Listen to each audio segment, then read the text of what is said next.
Hello all, welcome back once again to another interesting episode under the Ajadi Kamrat Mahasab story series by Momish Musings. Today I'm going to introduce you to an interesting personality who is known as the fearless queen or the first woman freedom fighter in the Indian history. So you must be thinking that I must be talking about Rani Jhansi Lakshmi Bai, right? Because that is what our history textbooks has taught us, that the first woman freedom fighter is Rani Jhansi Lakshmi Bai. But we have seen so many stories of so many people who were born and brought up even much prior to Rani Jhansi Lakshmi Bai. And the story about whom I'm going to talk today has born actually 300 years earlier to Rani Lakshmi Bai, but has fought so vehemently with the Portuguese that she has put down their expansion plans for more than 40 years. So she's none other than Rani Abbakka Chowta. She belongs to the Chowta clan who was ruling the a small territory in the Dakshin Kannada region. During 15th century, Ullal was under the control of the Tirumal Raya III, who is a feudatory lord of the Vijayanagara Empire. When the Empire was on the decline, then Thirumal Raya had declared his independence, and he started ruling the Dakshin Kanda region as the independent king, with the capital being Mudbadri. But their secondary capital, or the main port capital, is Ullal, from where most of the political administration used to happen. And 15th century is the time when Portuguese has already established their empire or estate, what you want to name it, you can call it, across India in different forts, right from the Cochin, Mangalore, Goa. They had already annexed Goa into their empire, Gujarat, and so many ports, and in the eastern side of India as well, like Cuttack and other areas.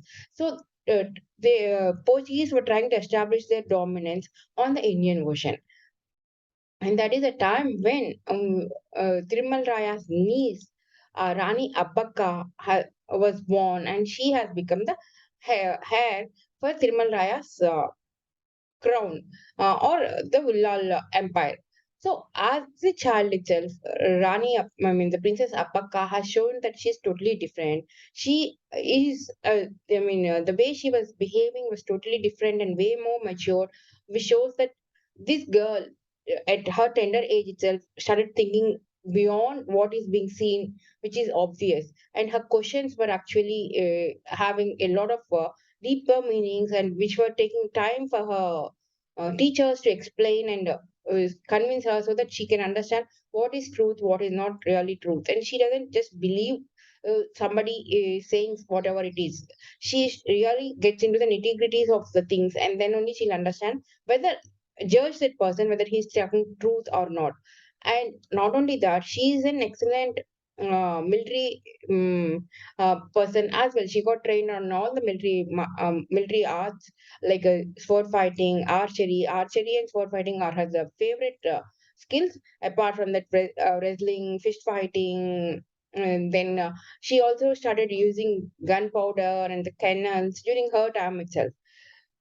As Tirmal Raya III was getting age, he has actually arranged for a political alliance from the king Lakshmappa Bangar Raja from the Mangalore region, thinking that he can place Princess Abbakka's hands in a safe and get her married so that she can rule Ullal without any problem from her end. And we need to remember that at that point of time, most of the Dakshin Kannada and Kerala regions were having matrilineal system. So that is the reason even after uh, Princess Abbakka gets married, she'll be the real queen of Ullal fort, and she'll be, Ullal region, that entire empire, and she'll be ruling the that region as the queen even after the marriage.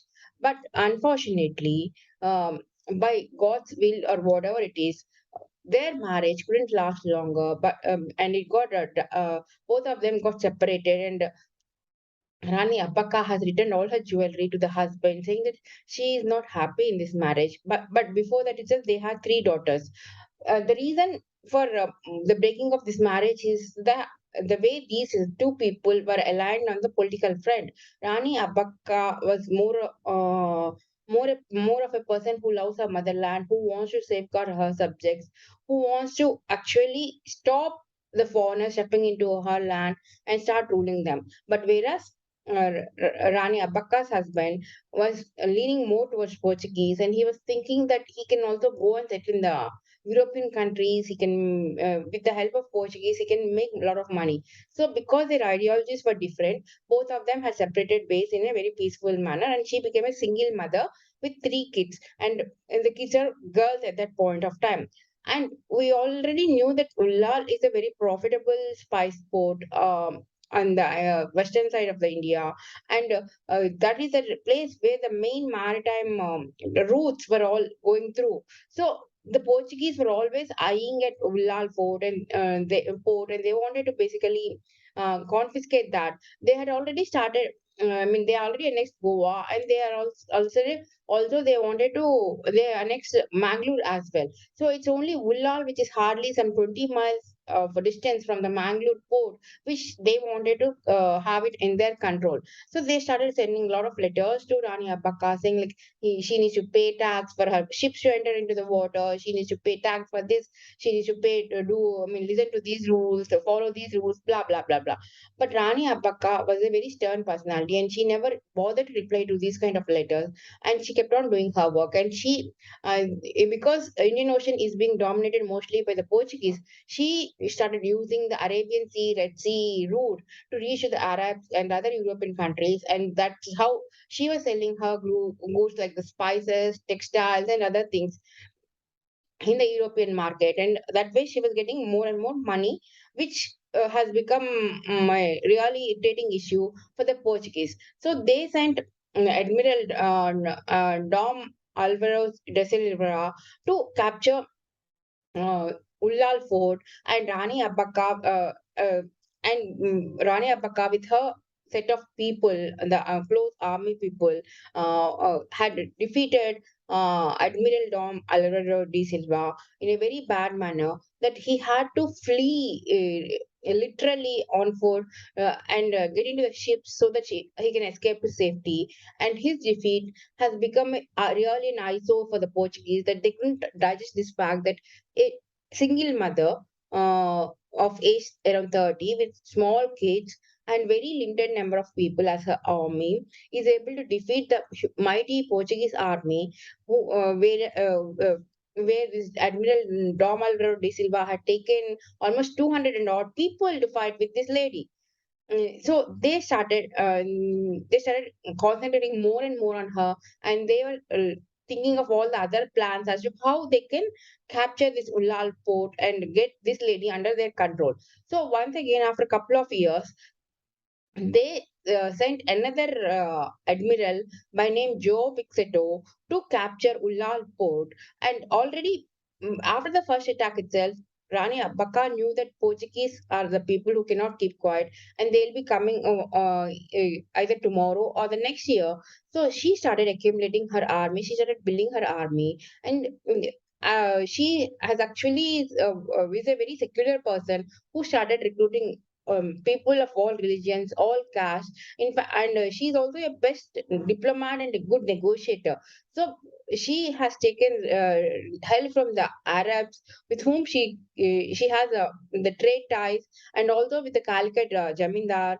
So those people also supported her in building her army and fortifying her palace in Ullal. So by the time when Joe Pixeto entered the Ullal port, he started marching on early dawn. He started marching towards the Ullal fort, and he found strangely that all the streets are deserted. He is not able to find even a single person or single I mean girl in that entire vicinity, and even the fort was lying totally unoccupied, uninhabited kind of stuff. So these Portuguese felt at that point of time, yeah, this lady got scared. She ran off because she saw how mighty this Portuguese army is under during the earlier attack itself. Now that I'm coming with a much more number, she really got scared and she went tried to go away. She ran away.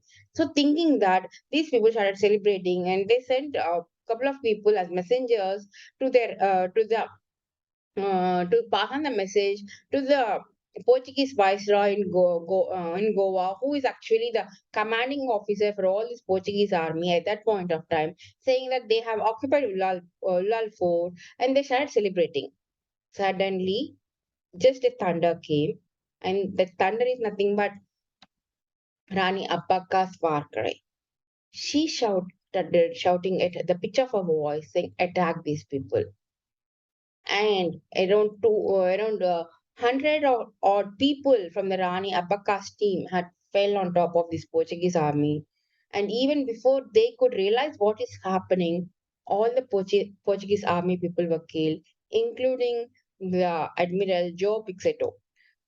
That has put actually complete Portuguese has lost completely in Ulal Fort, and nobody is there actually to go back and even send the message. Once with this victory, Rani Abbakka was never happy. She knew that if she has to live in peace, or if her kingdom has to flourish and have the peace and calmness in her kingdom, she needs to drive away these Portuguese completely out of the Dakshin Kannada region. And so after the victory at Ullal, she immediately marched to Mangalore, which is just as I told you, like around 20 miles from there. And she sees the Mangalore fort as well. Post that, she didn't take her rest. She asked her soldiers to march along with her to Kundapara region, fort, which is around 100 miles once again from the Mangalore, and sees that fort also from the Portuguese. So this has become a real big blow to the Portuguese army, that they were not able to digest that one single lady whom they thought is very easy to be targeted, who doesn't have any strength or any support, is able to capture three important forts and ports as well in their in their naval route, and they are able to, these people have driven away their army, and it is also the last probable incident where it was recorded that the fire arrows were used in the fight. The way Rani Abbakka captured the Mangalore port as well as the Kundapara port is basically by using the fire arrows. Uh, Fire arrows are the ones, the arrows where the tip of the arrow will be having fire. And how this fire is getting generated? There are two theories. One is that people tie the dried coconut leaves around that tip of the arrow, then dip it into the oil and light fire, and then shoot the arrow so that it can. The moment it goes and hits the target, it will start burn. It will the target will catch fire.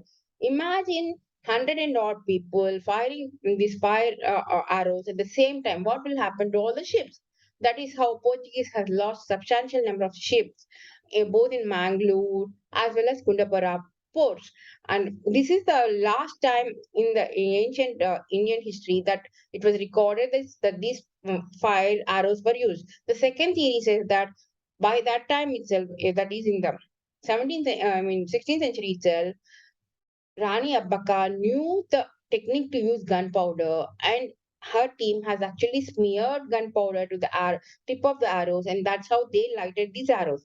Whether it's a dried coconut leaves or the gunpowder, the target is achieved, the goal is achieved. Rani Abbakka is able to destroy most of the big ships from the Portuguese army side, which is a severe blow to the Portuguese army.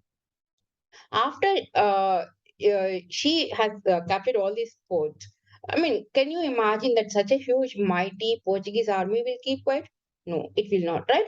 That is when the viceroy from the Goa has come down personally to Mangalore to oversee the operations of defeating Rani Abbakka, and he knew that this girl is very clear.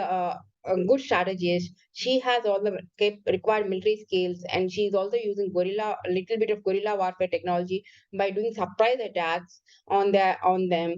So to basically defeat her in the battleground is a big difficult task, even though they have a huge army. So he has decided to try out the treachery route. So he took the estranged husband of Rani Abbakka, that is Lakshmappa Bangaraja from the Mangalore area, and promised him that he will give a safe passage to European countries for this person, along with lots and lots of money. And this Lakshmappa knew some people in the Ullal area who are in the closer circles of the Rani Abbakka herself. And he has gone and bribed those people as well. So now, one fine day, when Rani Abbakka has gone to offer her prayers to their family deity, and while she is returning back to her fort, the Portuguese army had done a surprise attack in the similar way how she used to do earlier, and tried killing her. But nevertheless, she is the lioness, right? She always carries her sword in her hand. She immediately jumped up onto the horse that of one of these Portuguese soldiers itself, and she started waging a tough fight along with these Portuguese people. And she had sent one of the messengers to the Ullal fort so that all her other trusted aides can come. But remember, here somebody is already brave, and because of the treasury, she couldn't get much help at the required time, and she was captured and she was taken back to the prison in the Mangalore fort. And a lioness is a lioness, isn't it? She was always shouting, saying, "Save the motherland, fight these Portuguese on the land and in the sea, fight them on the streets, fight them on the beaches. No matter where you're going to fight, we need to push them all into the water of the great Arabian Ocean, Arabian Sea." With this cry, she tried encouraging all the people in and around Ullal, even when she was caught as a prisoner, and she has really, encouraged them to fight with the Portuguese even after a hard battle, because of the treachery and because of basically the people who wanted to deceive her and take her throne. She got caught by the Portuguese and she was put into the prison. But this lioness never kept quiet, even in the prison. She has actually spoken to all the prisoners who are there in the Mangalore jail, and she has started creating another revolt or the coup within the Mangalore prison, and she started revolting very badly, very strongly against the Portuguese people. During that coup, somebody has stabbed her from the back, so that if this lady is living, then it's a really danger for the Portuguese people, and they cannot occupy this India forever. So knowing this, they had used the cunning ways to put an end to Rani Abbakka's life. Uh, and now, only recently, because of the advent of social media, Rani Abbakka's story has started coming out little by little in the form of blogs or in the form of tweets on the social videos on the social media. With that, the Karnataka government has started doing a lot of initiatives to in building the monuments about Rani Abbakka, and they have installed two bronze statues, one in Bullal, her hometown, and one in Bangalore as well. But I hope, uh, I think that is not sufficient to commemorate her fights against the Portuguese, or to think about the sacrifices which she has done to safeguard motherland from the Portuguese. We need to actually learn a lot of life lessons from her story, saying that even after being becoming a single mother, with three infant children, she never stepped down from her call of duty, and she knew how to take care of her subjects. She knew how to fight for her things that are due for her. So these are things which every girl or every child of India should know from her. I hope you like this story about her today. Let us meet tomorrow with another interesting story. Till then, bye bye.